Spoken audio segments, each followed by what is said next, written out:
ایک سورہ فاتحہ سے جمیع ارواح المرحومین مومنین و مومنات، شہداء اسلام، علماء اعظام اپنے اپنے مرحومین کے لیے، منتظمین جشن کے مرحومین کے لیے، جن لوگوں نے نذر کا اہتمام کیا ہے ان کے مرحومین کے لیے، خصوصیت سے ان مرحومین کے لیے جن کا کوئی فاتحہ پڑھنے والا نہیں، رحم اللہ من قرأ الفاتحہ۔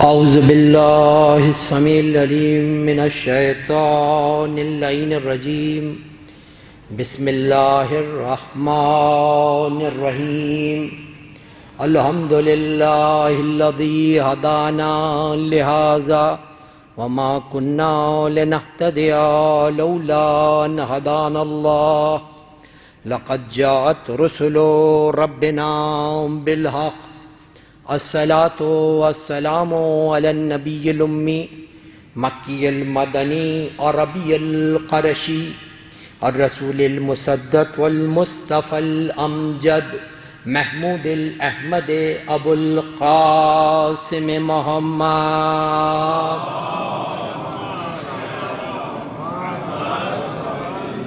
واہل بیتہ الطیبین الطاہرین المعصومین المظلومین الذین اذهب اللہ عنہم الرجس وطہرہم تطہیرا۔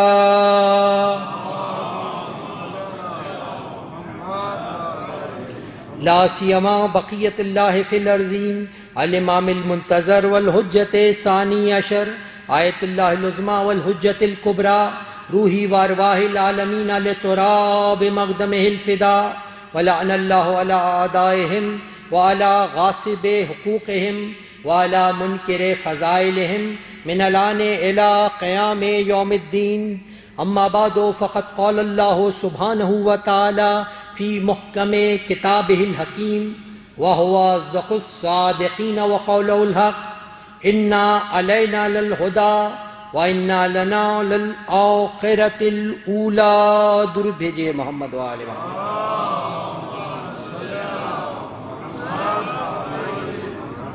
مومنین، سب سے پہلے میں اپنی جانب سے، آپ تمام مومنین کی جانب سے، جشن کے منتظمین کی جانب سے، اپنے زمانے کے امام کی خدمت میں، ان کے جد امجد حضرت امام علی ابن موسی رضا علیہ السلام کی مبارکباد پیش کرتا ہوں، اور خداوند کریم کی بارگاہ میں دعا گو ہوں کہ خداوند کریم اس جشن مسرت کو تمام مومنین و مومنات کے لیے خیر و برکت کا باعث قرار دے۔ درود بھیجئے محمد و آل محمد پر۔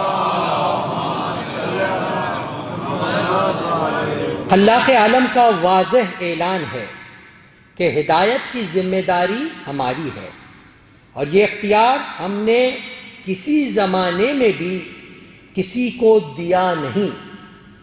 عام انسان تو کجا، ہم نے یہ اختیار اپنے معصوم بندوں کو بھی نہیں دیا کہ وہ اپنی مرضی سے جسے چاہے منتخب کر لیں۔ یہ ہمارا اختیار ہے۔ ہر دور میں ہم نے ہدایت کا انتظام کیا ہے، اور ہدایت کا انتظام کیسے کیا؟ تو خلاق عالم نے جو ہدایت کا انتظام فرمایا ہے اس کے بہت سے طریقے ہیں۔ کچھ طریقے یہ ہیں کہ ہر جانے والا نبی خداوند کریم کے اذن سے آنے والے نبی کی بشارت دیتا تھا، اور اس کے بارے میں نص ہوا کرتی تھی۔ نص کسے کہتے ہیں؟ نص کہتے ہیں اس واضح دلیل کو جس کے پیچھے یا تو قرآن مجید کی گواہی ہو یا انبیاء علیہم السلام یا معصومین کی گواہی ہو، اس کو کہتے ہیں صریحاً گواہی ہو، وہاں پر اس کو نص کہا جاتا ہے۔ تو وہ نص یا تو کتاب، اگر کتاب اس زمانے میں ہوتی تھی، صحیفہ ہوتا تھا، تو اس صحیفے کے اندر اس کا ذکر ہوا کرتا تھا، ورنہ ہر جانے والا نبی آنے والے نبی کی بشارت دیا کرتا تھا۔ اور یہی طریقہ قرآن مجید نے بھی اپنایا۔ خداوند کریم نے قرآن مجید میں، جیسا کہ آپ کے صاحبان علم کے پتہ ہے کہ قرآن مجید نے اشارتاً کنایتاً صفات کے لحاظ سے ذکر کیا ہے۔ بہت سارے نام ہیں قرآن مجید نے جن کا ذکر نہیں کیا، اور بہت سارے اہم ترین مسائل ہیں کہ جہاں پر قرآن نے گفتگو کی ہے، رکن کے بارے میں بتایا ہے، مگر کیسے ادا کریں وہ قرآن مجید نے مکملاً نہیں بتایا۔ جیسا کہ نماز ہے، افضل ترین عبادت ہے، اگر قبول ہو گئی ہر عمل قبول ہے، رد ہو گئی ہر عمل رد ہے۔ اتنا اہم ترین قرآن مجید میں سجدے کا ذکر ہے، قرآن مجید میں رکوع کا ذکر ہے، قرآن مجید میں قیام کا ذکر ہے، لیکن قرآن مجید میں ترکیب نماز کیسے ادا ہو، پہلے قیام ہو پھر رکوع ہو پھر سجود ہو، یہ قرآن مجید میں کہیں موجود ہے تفصیل کے ساتھ؟ نہیں، اس کی تفصیل عمل پیغمبر میں ہے۔ تو قرآن مجید کا ہمیشہ یہ شکل رہا کہ صفات کے ساتھ بیان کیا جائے، ابدیات کے ساتھ بیان کیا جائے، ایسی صفات بیان کی جائیں کہ ان کو تاریخ کے آئینے میں اور ہمارے حبیب کی احادیث کی روشنی میں تم دیکھ لینا، تم اس منزل تک پہنچ جاؤ گے۔ تو قرآن مجید نے واضح طور پر ذکر کیا، ایک جو ذکر کیا وہاں پر ارشاد فرمایا اطیعوا اللہ و اطیعوا الرسول و اولی الامر منکم، خدا کی اطاعت کرو، رسول کی اطاعت کرو، صاحبان امر کی اطاعت کرو۔ اور جہاں پر قرآن مجید نے اطیعوا فقط اللہ اور رسول کے درمیان لگا کر بتا دیا کہ اگر اطاعت رسول اور اولی الامر میں فرق ہوتا تو بیچ میں ہم اطیعوا لگاتے، مگر ہم نے بلا فاصلہ ذکر کر کے بتا دیا کہ دیکھو یہ کوئی فرق نہیں ہے، جو شان رسول کی ہوگی وہی شان اولی الامر کی ہوگی، بس فرق یہ ہے رسول پہ وحی نازل ہوتی ہے، اولی الامر پہ الہام ہوتا ہے۔ درود بھیجے محمد و آل محمد پر۔ اس کے علاوہ کوئی فرق نہیں ہے۔ اور پھر دوسرے مقام پر ارشاد فرمایا فَاسْأَلُوا أَهْلَ الذِّكْرِ إِن كُنتُمْ لَا تَعْلَمُونَ، اگر تم کو نہیں پتا اہل ذکر سے پتا کرو، اہل ذکر سے پتا کرو۔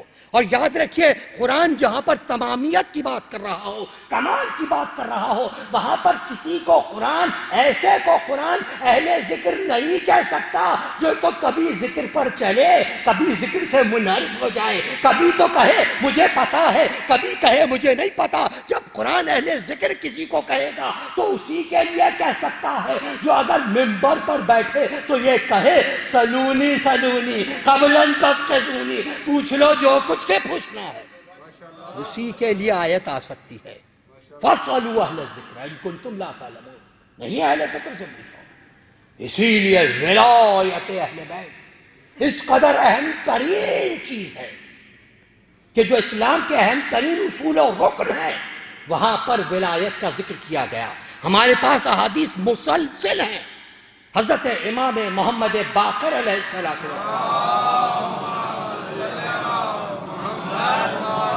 نے ابو زرارہ سے، حضرت امام جعفر صادق علیہ السلام نے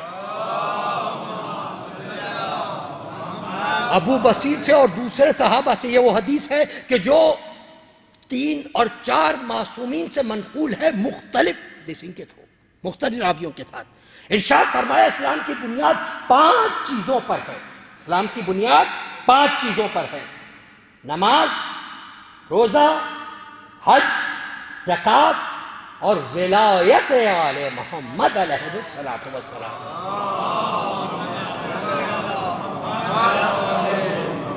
پوچھا گیا اس میں افضل ترین کون سی چیز ہے؟ کیا نماز افضل ہے؟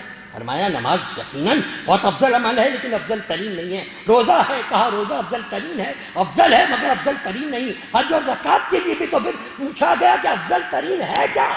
تو آپ نے ارشاد فرمایا تب جانے کے لیے معصوم علیہ السلام کیا فرمایا؟ دیکھو کچھ احکام واجبات ایسے ہیں کہ جو خاص جگہ سے نسبت رکھتے ہیں، خاص جگہ پر واجب ہے۔ حج ہے، عمرہ واجب، آپ احرام پر واجب ہے نا، حج پر گئے آپ، طواف ہے، طواف کس کا ہوگا؟ خانہ کعبہ کا، جگہ کا مخصوص ہے۔ سعی کس کی ہوگی؟ صفا و مروہ کے درمیان، واجب ہے لیکن ایک جگہ تک واجب ہے، اس جگہ سے ہٹ کے چلا جائے تو وہ واجب نہیں، اس جگہ پہ واجب ہے۔ کچھ واجبات ایسے ہیں جو وقت پر زمانے کے لیے ہیں، مثال کے طور پر فجر کی نماز ہے، فجر کی نماز واجب ہے، کب واجب کے طور پر آپ ادا کریں گے؟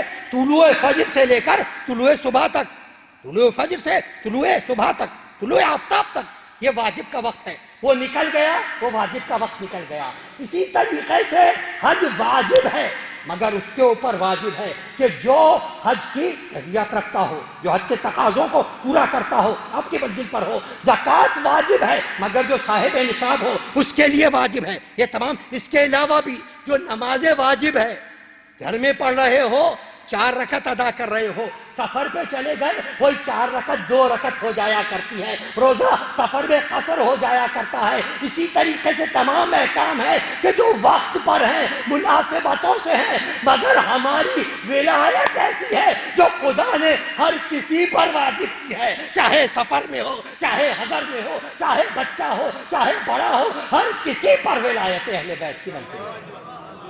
یہ ولایت اہل بیت کی شان ہے، یہ ولایت اہل بیت کی شان ہے، یہ ولایت اہل بیت کا منزل ہے۔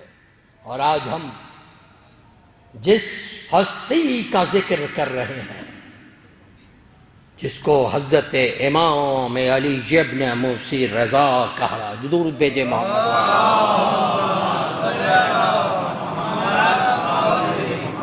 آپ کی ولادت باسعادت 11 ذی القعدہ ایسی تاریخ ہے جس کو زیادہ تر علماء نے تسلیم کیا ہے۔ 11 ذی القعدہ سن کے اندر اختلاف ہے، 148 ہجری، 151 ہجری، یا بعض علماء نے 153 ہجری بھی نقل کیا ہے۔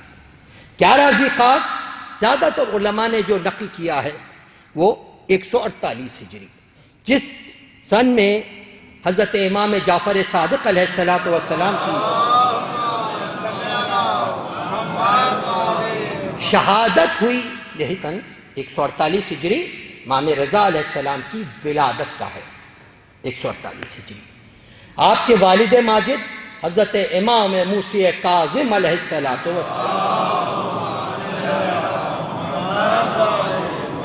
والدہ تکتم یا جسے نجمہ خاتون بھی کہا جاتا ہے۔ ان کا قصہ بھی بہت عجیب ہے۔ دیکھیے، خداوند کریم کی طرف سے خاص انتظام کیا جاتا ہے۔ جناب نجمہ خاتون، اور بعض روایتوں میں کہ نجمہ خاتون ان کا نام جب امام کے حرم میں پڑ گئیں، جب پہنچ گئیں آپ، جب آپ کا نام نجمہ ہوا، اس سے پہلے آپ کا نام تقدم یا دوسرے نام ذکر کیے گئے ہیں۔ قصہ بھی بڑا عجیب ہے کہ حشام ابن حکم بیان کرتے ہیں کہ ایک مرتبہ میرے مولا و آقا حضرت امام موسی کاظم علیہ السلام نے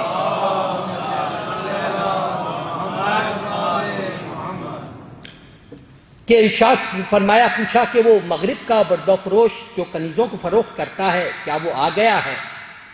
مغرب سے یہاں مراد ویسٹ یا یورپ نہیں ہے، بلکہ جو مراکش، تیونس یا اس کے ساتھ کا جو علاقہ لیبیا ہے، اس کو غرب کہا جاتا تھا، مغرب کہا جاتا تھا، بلکہ ابھی بھی مراکش کو مغرب کہا جاتا ہے۔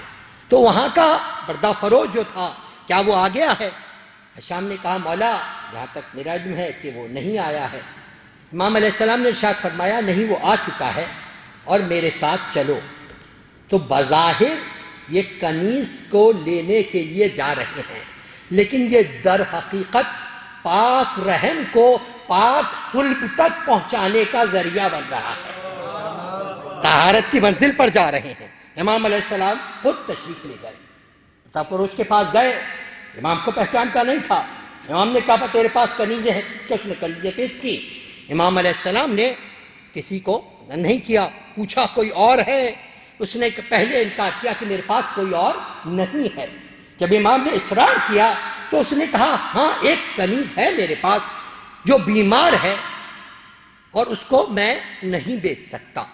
یہ کہہ کے اس نے انکار کر دیا۔ امام علیہ السلام واپس آ گئے۔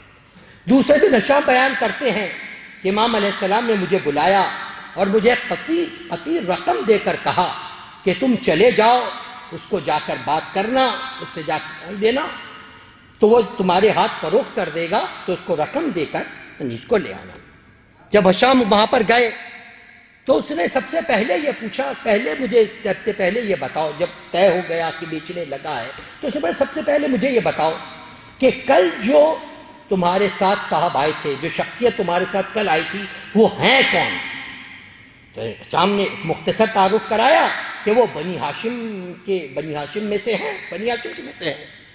اس نے کہا میں اس لیے پوچھ رہا ہوں کہ میں نے اس کنیز کو مغرب کے دور دراز علاقوں سے خریدا تھا، اور جب میں اس کو لے کر آ رہا تھا تو ایک مقام پر اہل کتاب کی کچھ عورتیں تھیں، ان میں سے ایک عورت کی نگاہ جب اس کنیز کے چہرے پر پڑی تو اس نے مجھ سے پوچھا یہ کنیز کو تو کہاں لے کر جا رہا ہے؟ تو میں نے کہا میں نے اس کنیز کو اپنے لیے خریدا ہے۔ تو اس نے کہا خبردار اس کے قریب تک مت جانا، کیونکہ اس کا چہرہ گواہی دے رہا ہے کہ یہ خداوند کریم نے اپنے کسی منتخب بندے کے لیے اس کو چنا ہے، اور اس کی ذریت سے، اس کی نسل سے جو بچہ پیدا ہوگا وہ امام ہی نہیں ہوگا بلکہ اس سلسلے سے تعلق رکھتا ہوگا۔ تو یہ تو بہت برگزیدہ منزلت پر ہے۔ تو شام نے خریدا، اور یہ جناب نجمہ خاتون کو یہ شرف حاصل ہوا کہ آپ حرم حضرت امام موسی کاظم علیہ السلام میں،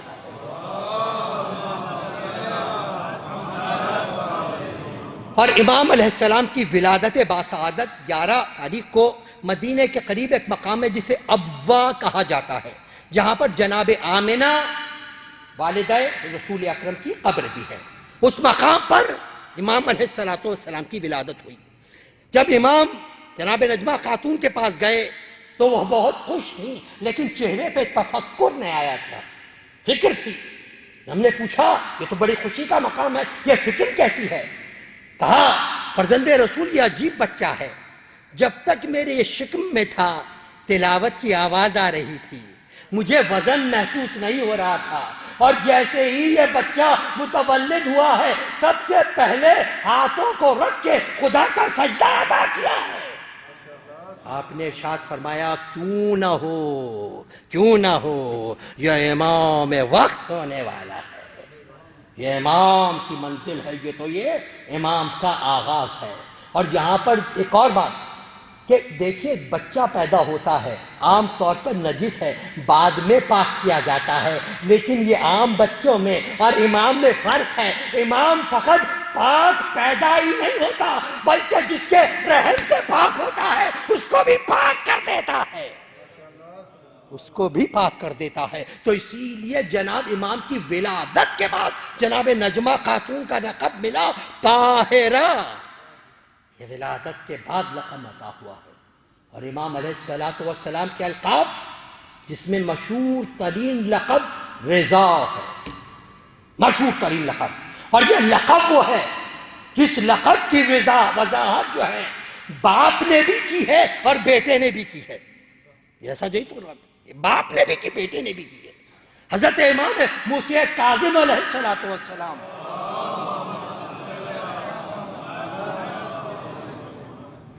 شاہ عبد العظیم حسنی روایت کرتے ہیں سلیمان مابودی سے کہ وہ کہتے ہیں کہ امام موسی کاظم علیہ السلام نے ارشاد فرمایا کہ یہ میرا بیٹا رضا ہے، اور لوگوں کو چاہیے کہ لوگ اسی لقب سے اسے یاد کریں، اسے پکاریں، کیونکہ مجھے یہ لقب عزیز ہے، امام علیہ السلام کی۔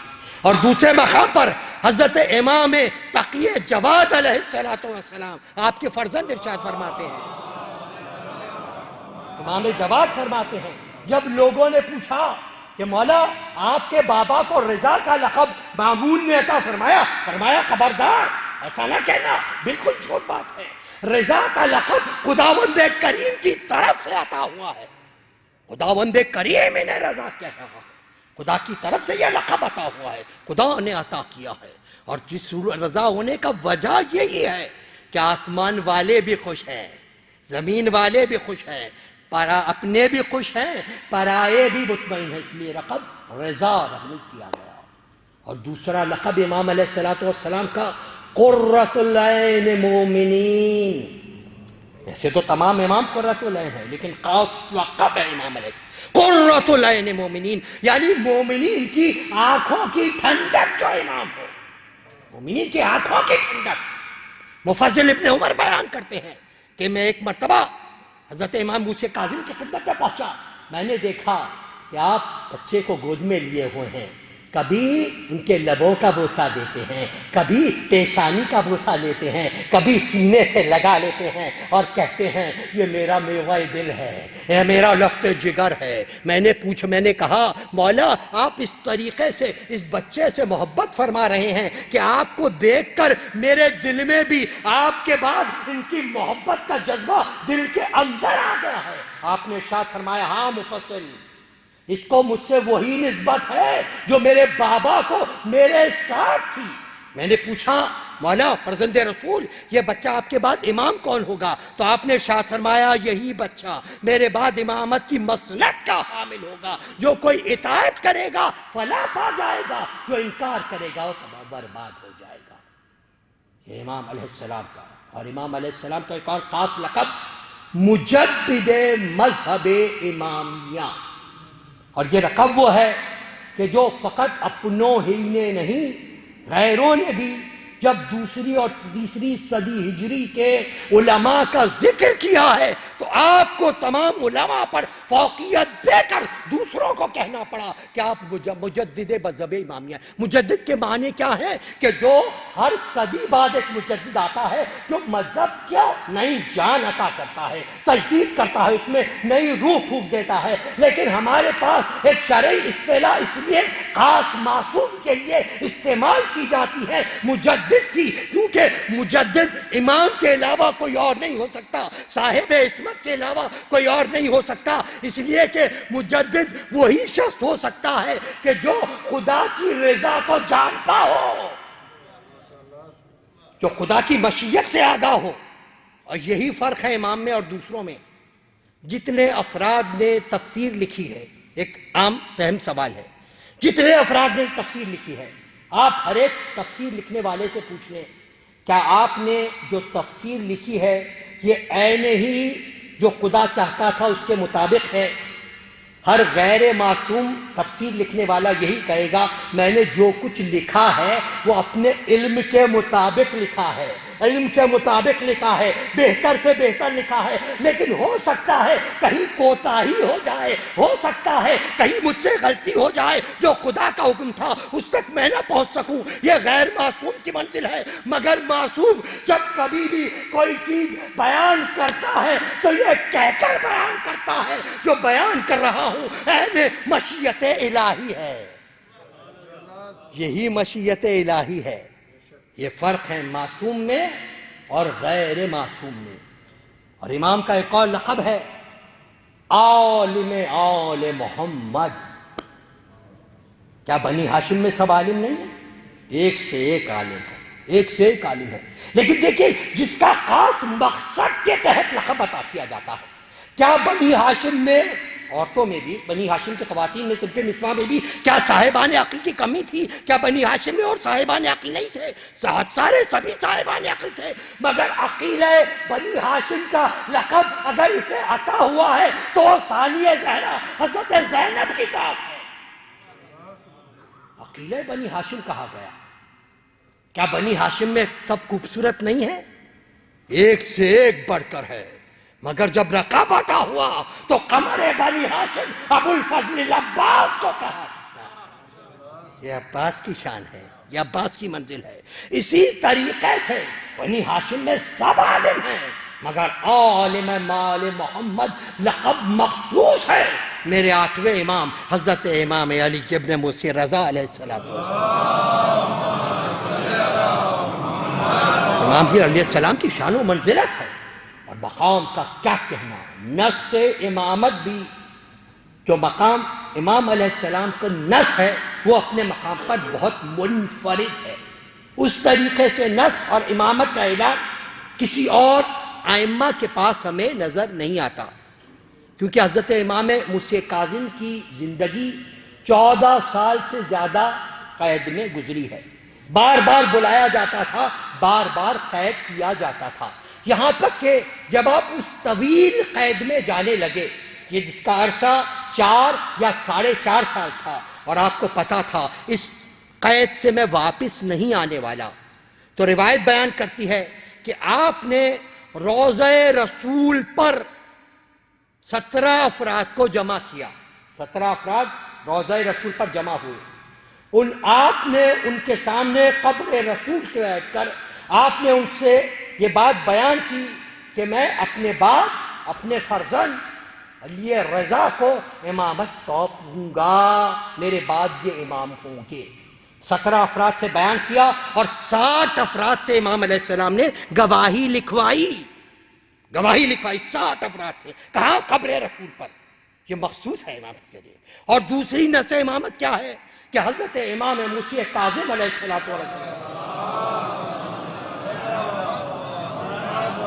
بیان کرتے ہیں کہ میں نے قوم میں اللہ کے رسول حضرت محمد مصطفیٰ صلی اللہ علیہ وآلہ وسلم اور امیر المومنین حضرت علی بن ابی طالب علیہ السلام کو میں نے خواب میں دیکھا کہ دونوں بزرگوار تشریف لائے ہیں اور ان کے ساتھ جو ہے ایک امامہ ہے، کتاب خدا ہے، عصا ہے، تلوار ہے اور ایک انگوٹھی ہے. میں نے پوچھا یا جدہ یہ جو چیزیں ہیں ان کے کیا معنی ہے، کون سی چیزیں ہیں؟ وہ امام تو آگاہ ہے یقیناً ہمارے لیے. تو اللہ کے رسول نے ارشاد فرمایا کہ دیکھو امامہ سلطنت الہی کی علامت ہے، خدا کی حکومت اور سلطنت الہی کی علامت ہے. کتاب خدا نور الہی کی علامت ہے. کتاب خدا نور الہی کی علامت ہے. عصا خدا کی قدرت و طاقت کی علامت ہے. تلوار عزت خدا کی علامت ہے. اور انگوٹھی ان تمام علامات کو یکجا کر دیا گیا تو یہ انگوٹھی ہے. یہ عطا کی گئی اور اس کے بعد بتایا گیا کہ تمہارے بعد تمہارے فرزند علی رضا سے کاظم وہ امام ہوں گے. یہ امام علیہ السلام کی. تو جب راوی آیا، راوی نے پوچھا کہ فرزند رسول مجھے بتائیے کہ آپ کے بعد کون امام ہے؟ صحیح امامت. آپ نے ارشاد فرمایا کہ میرے بعد یہ مجھے رضا امام ہوں گے، لیکن خبردار دیکھو ابھی تم کسی سے اس بات کا ذکر نہیں کرنا، تھوڑے عرصے ٹھہر جانا، مجھے قید و بند کی ضرورتیں برداشت کروں گا. آپ نے وقت اس کو بتایا. اور پھر صاحب عقل دیکھو، ہمارا چاہنے والا دیکھو، ہمارے راستے پہ عمل کرنے والا دیکھو، سب سے پہلے انہیں ان نص کی خبر دینا، اس کے بعد عوام الناس تک پہنچانا. اور جہاں پر امام علیہ السلام نے قرآن مجید کی آیت کی تلاوت کی، درود بھیجے محمد و آل محمد پر.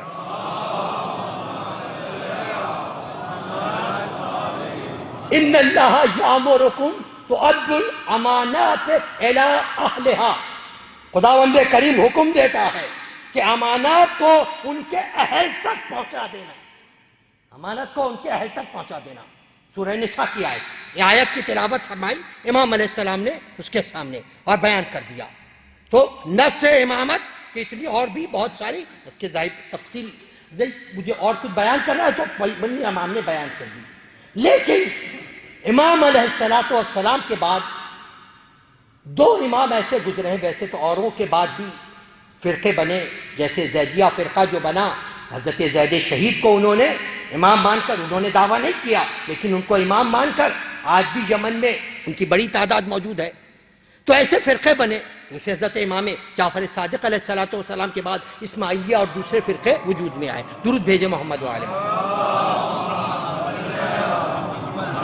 لیکن خاص طور پر علماء نے جو ذکر کیا اور ہماری ہدایت کے لیے کہ خاص طور پر اس بات کو سمجھو کہ سبب کیا ہوا کرتا ہے یہ فرقے بننے کا. اس کا ایک سبب کیا ہے؟ خصوصیت امام علیہ السلام کے زمانے میں نص موجود ہے، لیکن امام علیہ السلام کے زمانے میں شیعوں میں بہت سارے فرقے بن گئے دوزداران میں.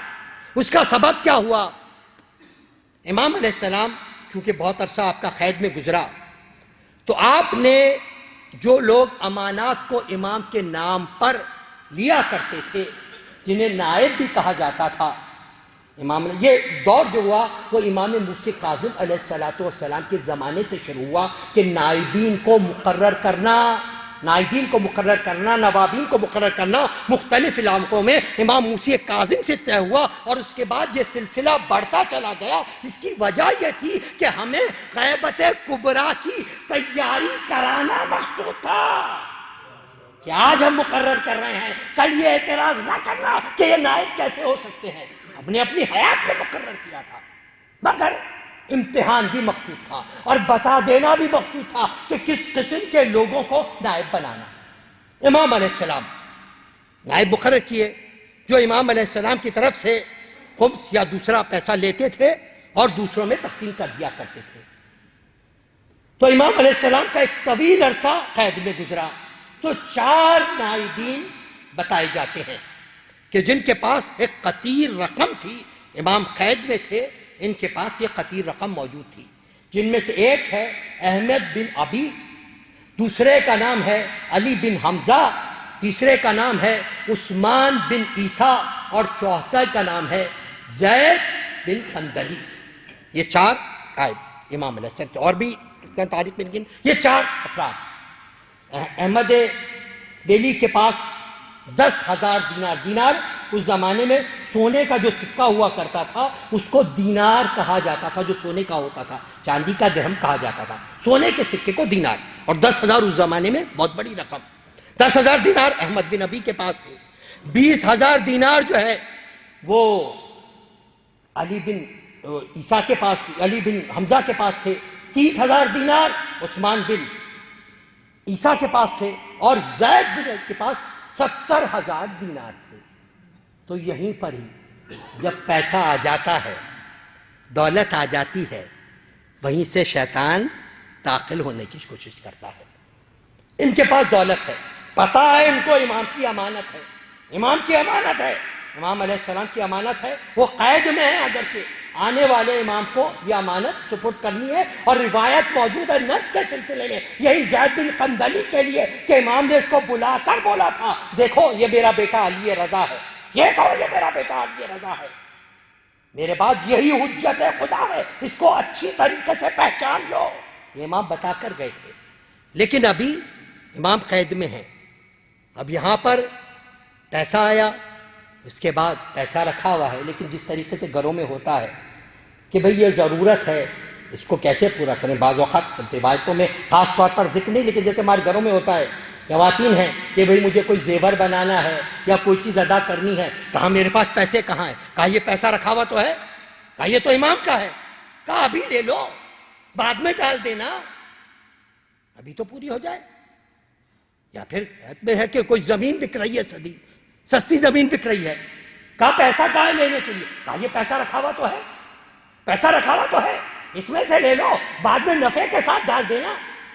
تو یاد رکھیے، اول گناہ کے وقت اگر آپ نے شیطان کو اپنے اندر داخل ہونے نہیں دیا تو آپ بچ گئے، مگر اول گناہ کے وقت اگر شیطان کو داخل کر دیا پھر شیطان آ گیا اندر، پھر شیطان اندر آ گیا۔ کیا ہوا کہ آج اس میں خرچ کر دیا، کل اس میں خرچ کر دیا، پرسوں اس میں خرچ کر دیا، کچھ عرصے بعد سارا پیسہ خرچ ہو گیا۔ اور یہاں پر امام موسی کاظم کی شہادت واقع ہو گئی، امام علی رضا علیہ السلام امام بن گئے۔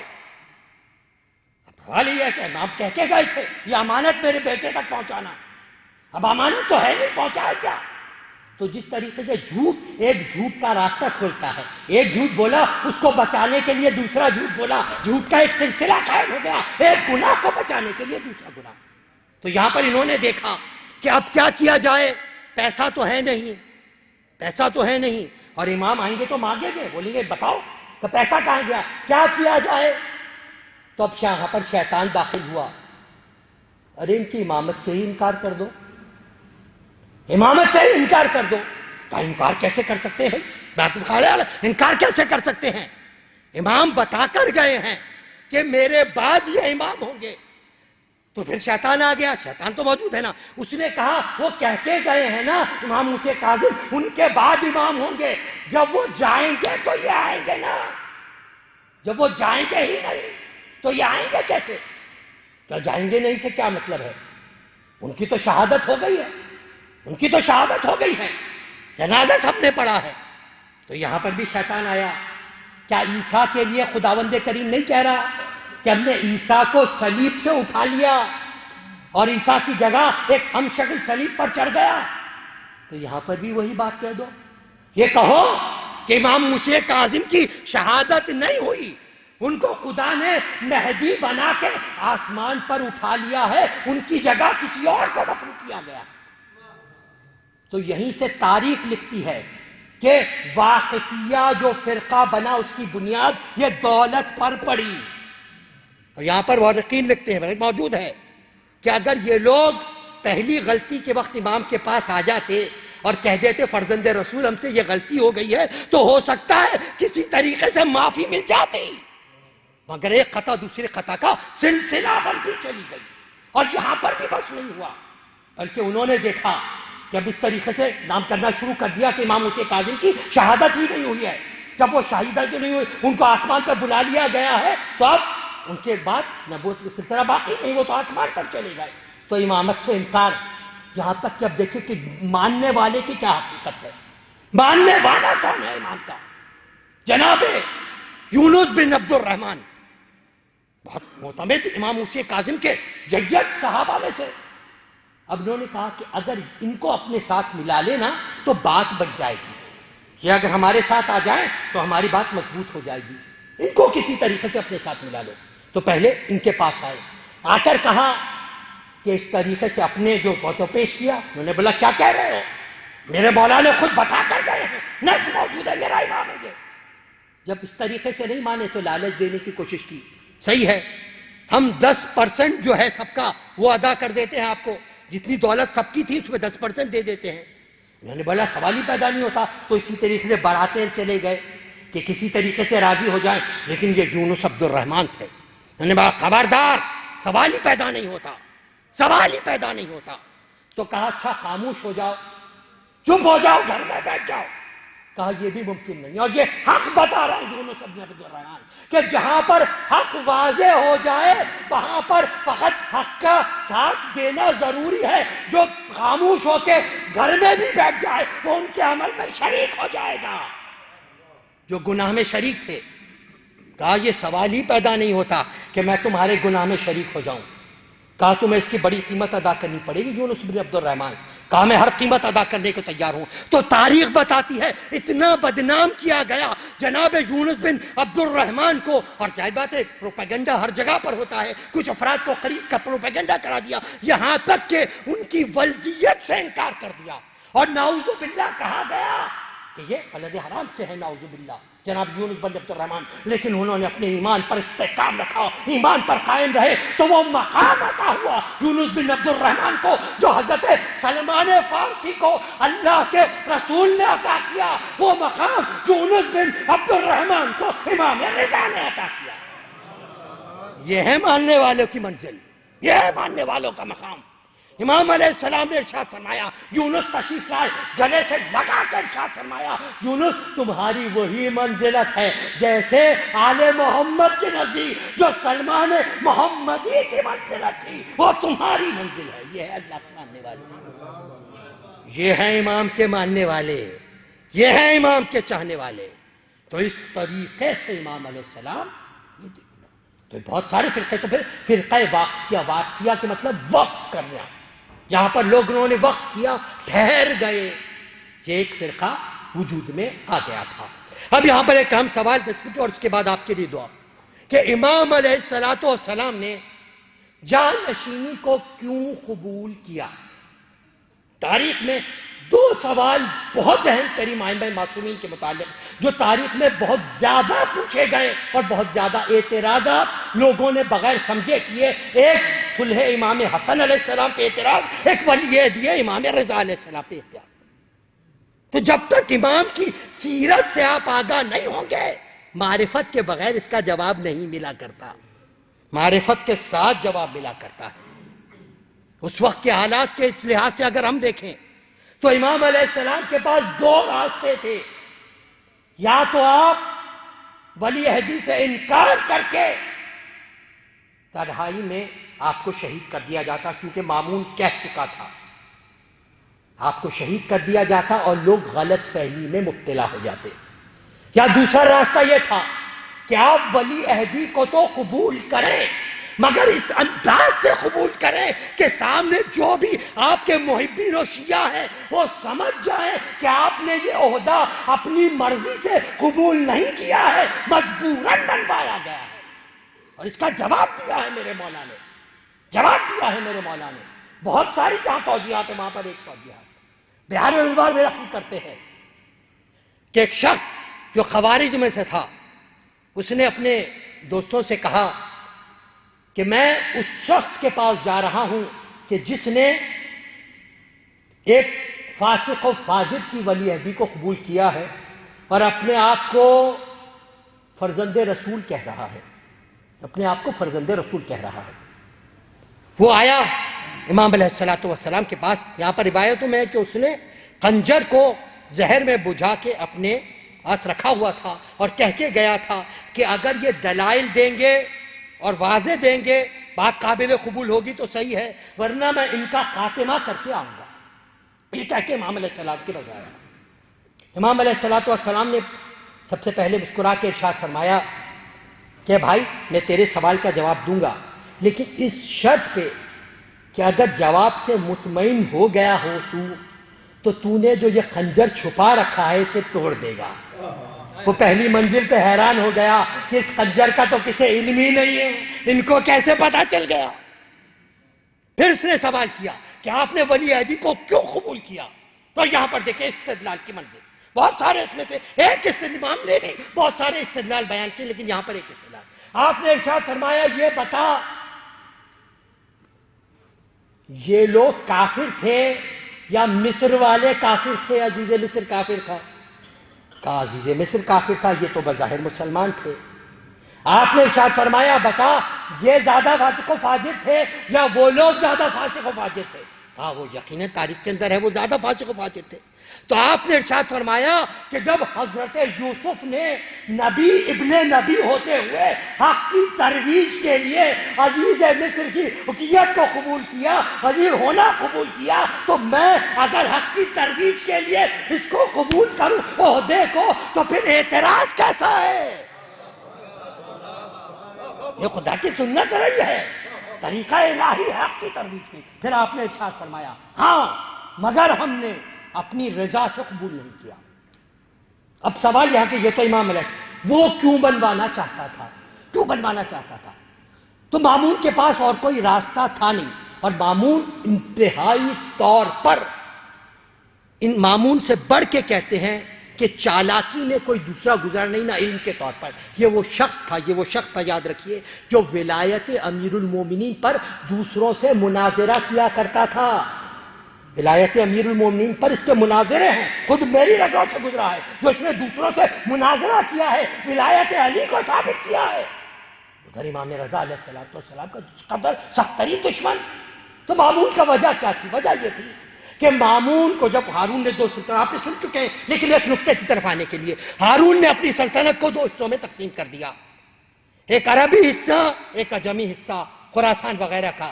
عربی حصے پر زبیدہ خاتون سے جو اس کا بیٹا تھا امین اس کو مقرر کیا، اور یہ مامون جو تھا وہ کنیز کے بطن سے تھا جو اس کے باورچی خانے میں کام کرتی تھی، اس کے بطن سے تھا، اس کو خراسان کا عطا کر دیا. جب دولت تو یہی چیز ہے نا، چم تو یہی چیز ہے نا، بھائی کو بھائی ناگوار ہے، بھائی کو بھائی ناگوار ہے، تو اس کو امین کا وجود، اور امین کے لیے ویسے بھی ہے کہ وہ بہت زیادہ فاسق و فاجر تھا، وجود قبول نہیں ہوا. اپنے بھائی کو قتل کیا چونکہ امین اہل عرب میں سے تھا اور زبیدہ خاتون کا بیٹا تھا، اور زبیدہ کا اہل عرب کے بعد بہت اثر و رسوخ تھا. تو زبیدہ ناراض ہوئی، اصل کے پورا عرب اس سے ناراض ہو گیا. اب دوسری طرف عجم کے لوگ تھے، خراسانی تھے، علوی تھے. اب یہ علوی شہزادے بار بار اٹھتے تھے، ہنگ کرتے تھے، ہو جاتے تھے، شورش کی منزل خراسان میں برپا تھی. تو اب اس نے سوچا کہ کیا کیا جائے اس شورش سے ہاتھ، کیونکہ کوئی ایک تو طبقہ اپنے ہاتھ میں ہو، یا عرب ہو یا عجم ہاتھ میں ہو. عرب تو ہاتھ سے نکل گئے، عجم کو ہاتھ میں کیسے کروں خراسان والوں کو؟ تو ایک ترکیب اس کے ذہن میں آئی. اب اس کے دو یہاں پر کہتے ہیں دو مقصد تھے، ایک شارٹ ٹرم مقصد تھا، ایک لانگ ٹرم تھا. ایک بہتیادی طور پر چھوٹا مسئلہ تھا، ایک بڑے طور پر اس نے پلاننگ کی تھی۔ چھوٹا مسئلہ کیا تھا کہ ان کو لے آؤ، جب یہ آ جائیں گے تو ہم کہہ دیں گے یہ تو علویوں کے سید و سردار ہیں، محبان اہل بیت جتنے ہیں، جب امام رضا آ جائیں گے تو اس کے بعد خراسان میں کسی کو مجال نہیں ہوگی، اور پھر ہم ان کا نام لے کر دونوں پر اپنا سکہ جما سکتے ہیں کہ یہ جب آ گئے ہیں تو تمہیں کس بات کی پریشانی ہے۔ اس شورش کو ختم کرنے کا ایک طریقہ یہ ہے کہ ان کو بلا لیا جائے، ان کو بلا کر مقرر کر لیا جائے۔ اور دوسرا جو اس کا مقصد تھا، وہ مقصد یہ تھا جو ہمیشہ ان کے آباء و اجداد کا بھی یہ رہا کہ ابھی تک تو یہ مدینے میں ہیں، ابھی تک تو یہ مدینے میں ہیں، دور دراز کا علاقہ ہے، انہوں نے ابھی شاہیت کا مزہ نہیں چکا ہے، ابھی تک تو یہ لوگ ان کے طور پہ نعوذ باللہ قسم و پرسی میں زندگی گزار رہے ہیں۔ ان کو شاہیت میں بلاؤ، اپنے محل میں بلا کر محل میں رکھو، تو جب یہ محل میں آئیں گے تو خدا نہ خواستہ جو ان کا ظاہری زہد و تقویٰ ہے، جب عیاشی کی زندگی گزاریں گے وہ سب آہستہ آہستہ ختم ہوتا چلا جائے گا، اور ہمارے رنگ میں رنگ جائیں گے، ہم کہہ سکیں گے کہ دیکھو یہ تو ہماری طریقے کے لوگ ہیں۔ یہ بغض جو آل محمد میں تھا۔ اور دوسری چیز یہ کہ یہ اپنے آپ کو بڑا عالم کہتے ہیں۔ میں یہاں پر تمام علماء کو بلاؤں گا، اور ایسے علماء کو بلاؤں گا جو اسلام سے تعلق بھی نہیں رکھتے، جن کا اسلام سے تعلق بھی نہیں ہے، جو قرآن کو مانتے ہی نہیں۔ وہ کہتے ہیں ہم قرآن کو مانتے نہیں، تو قرآن سے دلیل ہم کیسے تسلیم کریں، کس طریقے سے مانیں؟ تو ایسے علماء کو بلاؤں گا۔ وہ وہاں پر مدینے میں تو اپنے علم کی دھاک بٹھا سکتے ہیں، مگر یہاں پر جب میں ایسے علماء کو بلا کر مناظرہ کراؤں گا وہ جواب نہیں دے سکیں گے، آ کر کے ہم کہہ سکیں گے کہ دیکھو یہ خلافت ہمارا حق ہے۔ تو یہ ذہن میں اس کے سازش تھی، مگر خداوند کریم کہہ رہا ہے نا مکرو مکر اللہ، تم ایک ترکیب کرو، خدا کے پاس ایک اور ترکیب ہوتی ہے، اور خدا کی ترکیب وہ ہے کہ جس میں کوئی حارج نہیں آ سکتا۔ خداوند کریم ترکیب کرتا ہے۔ تو امام رضا علیہ السلام نے جب اس انداز سے آپ نے چلے، اس انداز سے چلے کہ رجا بن داہک جب امام علیہ السلام کو لینے آیا ہے اور کہا کہ آپ چلیے، آپ نے انکار فرمایا، پہلے انکار کیا آپ نے، کیونکہ آپ مامون نے پہلے خلافت کی پیشکش کی۔ جب خلافت کو امام نے نہ مانا تو ولی عہدی کی، یہاں تک کہ اصرار بڑھا، اور یہاں پر اس بات پر علماء متفق ہے کہ خلافت اسے دینی ہی نہیں تھی، منصوبے میں تھا ہی نہیں، اصل ولی عہدی کی منزل۔ اور ولی عہدی میں بھی سیریس اس لیے نہیں تھا کہ ولی عہد اسے بنایا جاتا ہے جو عمر میں کم ہو۔ ولی عہد کسے بنایا جاتا ہے عام طور پر؟ جو عمر میں کم ہو۔ امام رضا علیہ السلام کی حیات زندگی اس سے کہیں زیادہ عمر میں تھے، تو ان کو بلا کر بنانا اس بات کی خود تعویذ ہے کہ وہ اپنے معاملے میں سیریس نہیں تھا۔ اور امام نے بھی اپنے عمل سے ظاہر کر دیا کہ ہم خوشی سے نہیں جا رہے۔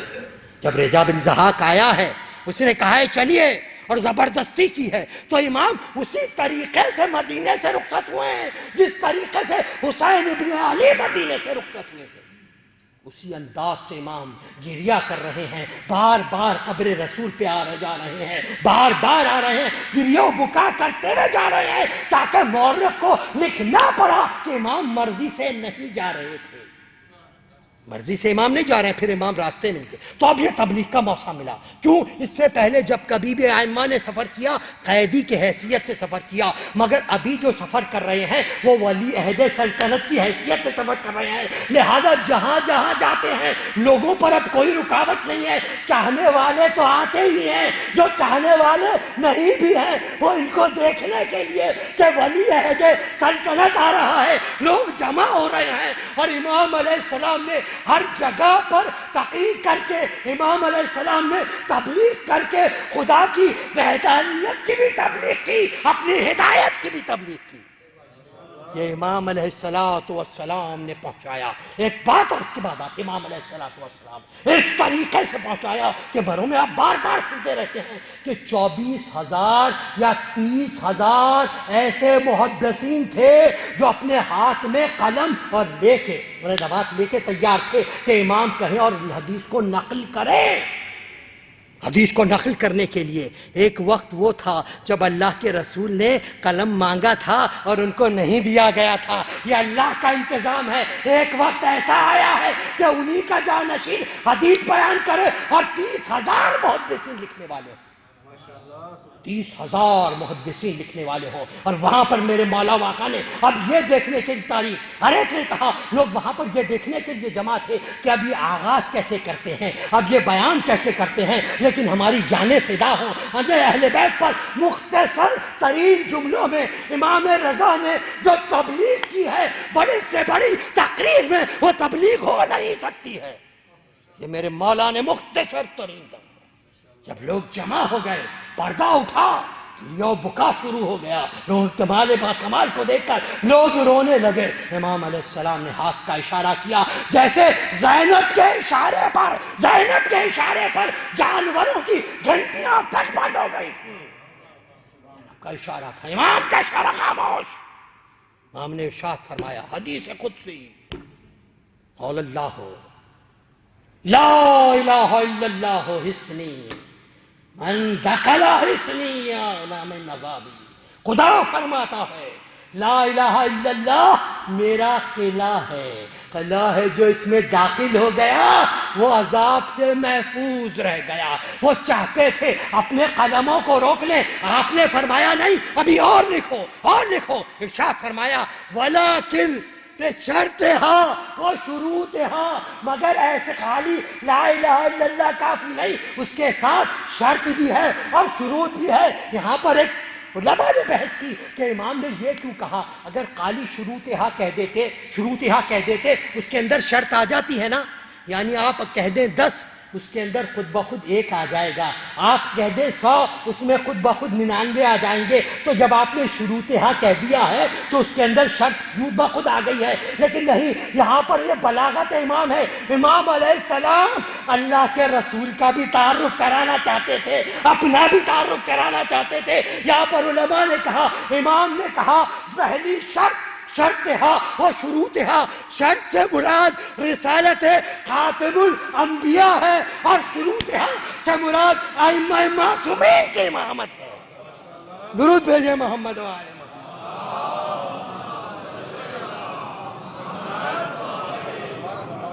اور یہاں پر بتا دیا کہ دیکھو شرط کتنی اہم ہوتی ہے۔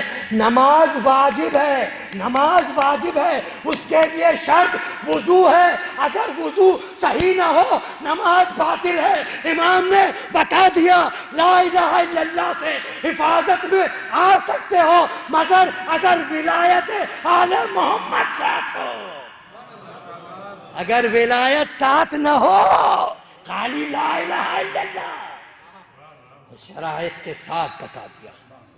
یہ امام علیہ السلام کی منزل، اور امام علیہ السلام کے زمانے میں بس اپنی منزل۔ امام نے شیعوں کا بھی بتایا، شیعہ ہوتا کون ہے، تعریف کرایا ہے امام نے، جارس کرنا تھا وقت بالکل ختم ہو۔ کس طریقے سے امام نے بتایا؟ جب امام علیہ السلام ولی عہد بن گئے، کچھ افراد ایسے تھے جو ہر دور میں آ جاتے ہیں نا، کہ جہاں پر دیکھا اقتدار مل گیا ہے، جہاں پر دیکھا کہ آ گئی ہے تو ہم بھی شیعہ ہیں، ہم بھی شیعان علی ہیں۔ تو ایک گروہ پیدا ہو گیا جو اپنے آپ کو شیعان علی، شیعان رضا کے نام سے اپنے آپ کو پہچانوانے لگے کہ ہم بھی شیعان علی ہیں، شیعان رضا ہیں۔ آئے امام علیہ السلام کے در پہ، امام علیہ السلام کے در پہ آئے، امام کو بتایا گیا وہ آئے ہیں، امام نے ملنے سے انکار کر دیا، چلے گئے۔ یہ سوچا کہ ابھی تو آئے ہیں، ذرا سفر کی تھکن ہوگی، ہو سکتا ہے کچھ اور مجبوری ہو، بعد میں آتے ہیں۔ کچھ عرصے کے بعد دوبارہ آئے، امام نے پھر ملنے سے انکار کر دیا۔ تو اس پر بھی یہ سوچا کہ ابھی ولی عہد سلطنت بنے ہیں، تو کوئی بات ہو۔ تھوڑے دن کے بعد تیسری مرتبہ آئے، امام نے پھر ملنے سے انکار کر دیا۔ اب جو ملنے سے انکار کر دیا، تو اب یہ وہ لوگ تھے کہ جس طریقے سے ہوتا ہے نا، کہ جب ہمارے پاس بھی سیاست میں ہوتا ہے، جب دیکھیں کہ کوئی پارٹی برسر اقتدار آنے والی ہے تو کچھ لوگ شامل ہو جاتے ہیں نا لوگوں کو، کہ دیکھو میں اس پارٹی کا کارکن ہوں، مجھ سے بنا کے رکھنا، میں اس پارٹی کے نمائندہ ہوں، ہو سکتا ہے بعد سے پیسے بھی لے لیں، بعد میں تمہارا کام بھی کرا دیں گے، ہمارا ہی تو اقتدار آنے والا ہے، ہماری ہی تو مدت آنے والی ہے، ہم تو شیعان علی ہیں، اس طریقے سے کہتے. لیکن اب جب تیسری مرتبہ انکار کیا چاروں طرف بدنامی ہو گئی کہ تم تو کہتے ہو تم شیعہ ہو، ان کے شیعہ ہو، تمہیں تو مولا بلا ہی نہیں رہے، تم سے تو ملنا ہی نہیں چاہتے. اس قدر بدنامی ہوئی کہ وہ اس بات پر مجبور ہو گئے کہ اس جگہ کو چھوڑ دیں.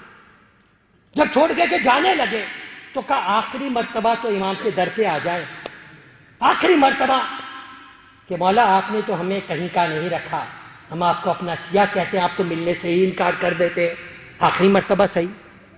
امام کے در پہ پہنچے. اب امام نے بلا لیا، اب امام نے بلا لیا. بلانے کے بعد انہوں نے سلام کیا، جواب سلام دے کے امام نے منہ کو پھیر لیا. امام نے منہ کو پھیر لیا، قدموں میں گر گئے. مولا ہم سے کیا غلطی ہو گئی، ہم سے کیا غلطی ہو گئی، ہم سے کیوں خفا ہیں، ہم آپ کے شیعہ ہیں، ہم شیعان علی ہیں، شیعان علی سننا تھا. مولا کے چہرے پر خیز کے آثار ہو گئے. خبردار اپنے آپ کو شیعان علی نہ کہنا. تم کہاں اور شیعان علی کہاں؟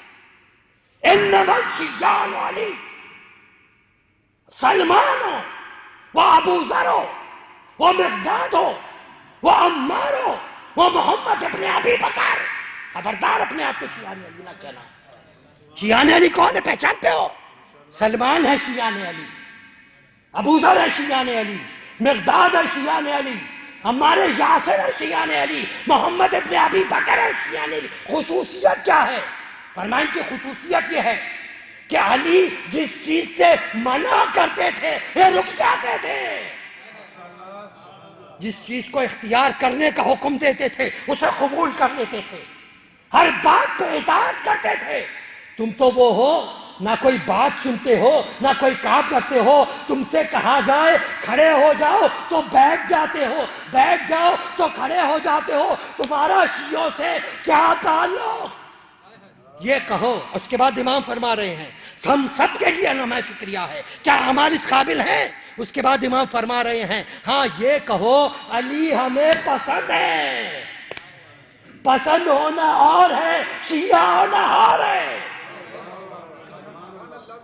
پھر فرمایا شیعہ ہے کون؟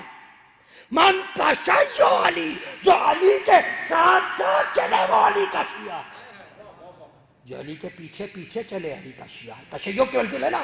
ابھی جنازہ گئے نا، آپ کہتے ہیں تشیع جنازے سے مراد کیا ہے؟ کیا جنازہ ادھر جا رہا ہے ہم ادھر جا رہے ہیں تشیع جنازہ ہوئی؟ نہیں، جنازہ تو ادھر جا رہا ہے، آپ کو جانا ہے تو ادھر جائے، ساتھ ساتھ جائے نا، پیچھے پیچھے جائے. تو تشیع کا مطلب یہی ہے جہاں جہاں امام جا رہے ہیں وہاں وہاں ہم جائیں. درود بھیجیے محمد و آل محمد پر.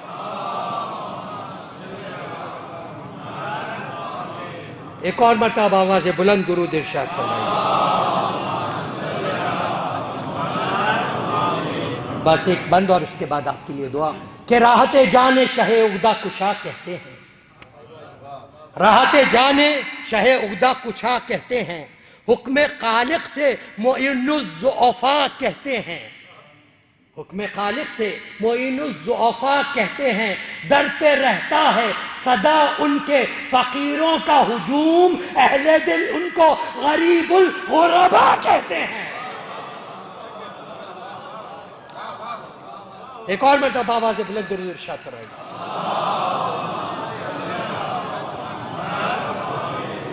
آئیے ذکر شاہ خراساں کریں، آئیے ذکر شاہ خراساں کریں، بزم کو ہم مہکتا گلستہ کریں. آئیے ذکر شاہ خراساں کریں، بزم کو ہم مہکتا گلستہ کریں. قلب مستر کی ڈھارس ہے ذکر رضا، قلب مستر کی ڈھارس ہے ذکر رضا، اس کو اپنی عبادت کا عنوان کریں، اس کو اپنی عبادت کا عنوان کریں. بزم میں چھیڑ کر آج ذکر رضا اپنے گھر میں فرشتوں کو مہمان کریں. بزم میں چھیڑ کر آج ذکر رضا اپنے گھر میں فرشتوں کو مہمان کرے. 8ویں رہنما کی ولادت ہے آج، 8ویں رہنما کی ولادت ہے آج. آئیے آج جشن چراغاں کریں، آئیے آج جشن چراغاں کریں اور بس کہے جائیے یا علی یا رضا، بس کہے جائیے یا علی یا رضا گر فرشتے قبر میں گر فرشتے پریشان کریں. بس کہے جائیے یا علی یا رضا قبر میں گر فرشتے پریشان کریں. اور درود بھیجے محمد و آل محمد پر. لکھ کے مدح رضا میں قصیدہ رشید شہیدی صاحب کا کلام کہ لکھ کے مدح رضا میں قصیدہ رشید اپنے کاغذ کو تخت سلیماں کرے. لکھ کے بزم رضا میں قصیدہ رشید اپنے کاغذ کو تخت سلیماں کرے. خداوندہ تجھے اس ولادت باسعادت حضرت امام علی ابن موسی رضا علیہ السلام کا واسطہ خداوندہ یہ تمام مومنین حاجت مند ہیں، ان کی حاجات شرعیہ کو پورا فرما. جو مومنین و مومنات پریشان حالت ہیں، مشکلات میں ہیں، خداوندہ ان کی پریشانیوں و مشکلات کو حل فرما. جو مومنین حج و زیارات کے مشتاق ہیں، حج و زیارات سے مشرف فرما. جو مومنین بیمار ہیں، اس ولادت باسعادت کا واسطہ خداوندہ انہیں صحت کامل عطا فرما. جو مومنین بے روزگار ہیں ان کو باعزت روزگار عطا فرما. جو برسر روزگار ہیں ان کے روزگار میں ترقی و برکت عطا فرما. جو مومنین لا ولد ہیں اولاد صالح عطا فرما. جو صاحبان اولاد ہیں ان کی اولاد کی صحیح تربیت کرنے کی توفیق عطا فرما. جو اپنی بہنوں بیٹیوں کے رشتوں کی وجہ سے پریشان ہیں ان کو بہترین کف و عنایت فرما. خداوندہ مومنین و مومنات، مسلمین و مسلمات جہاں کہیں بھی آباد ہیں، جان و مال و عزت و آبرو کی حفاظت فرما. ہمارے مقامات مقدسہ کی حفاظت فرما. مراجع و اعظام کی حفاظت فرما. ظہور امام میں تعجیل فرما. جاور و انصار میں شامل ہونے کی توفیق عطا فرما. ایک مرتبہ سورہ حمد، 3 مرتبہ سورہ اخلاص کی تلاوت فرما کر مرحوم سید محمد اصغر، سیدہ سمر پروین، مرحومہ صابرہ بی بی صابر حسین، مرحوم میر سجاد علی ابن محسن علی اور جن مومنین نے نیاز کا اہتمام کیا ان کے مرحومین کے لیے رحم اللہ من قرأ الفاتحہ.